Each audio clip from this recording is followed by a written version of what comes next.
मित्रांनो, मागच्या भागात आपण पाहिलं की सिद्धार्थच्या आईची तब्येत बिघडायला लागली होती. तरीही आईने मुलासाठी, त्याच्या भविष्यासाठी स्वतःच्या दुःखाकडे कधी लक्ष दिलंच नाही. पण आता कथा पोहोचते त्या शेवटच्या क्षणांकडे, जे कायमचं आयुष्य बदलून टाकतात. सिद्धार्थला अचानक गावाहून फोन आला. लवकर ये, तुझी आई शेवटच्या अवस्थेत आहे.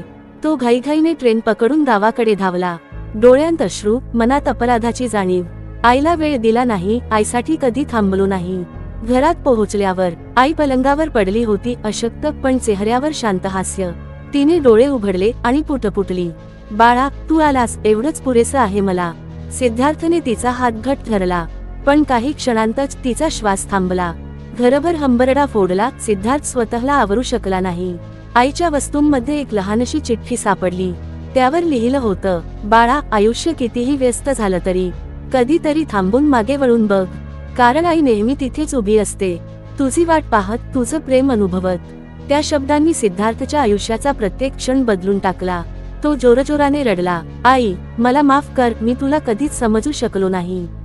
मित्रांनो, या कथेने आपल्याला शिकवलं, आई ही खरी देवता आहे. ती आपल्याला कधीच दोष देत नाही, फक्त निस्वार्थ प्रेम देते. आई असताना तिचं मोल ओळखा, कारण नंतर फक्त आठवणी उरतात. जर ही कथा तुमच्या मनाला भिडली असेल तर लाईक करा, सबस्क्राईब करा गोष्टीघरला, आणि कमेंटमध्ये तुमच्या आईशी जोडलेल्या आठवणी जरूर लिहा.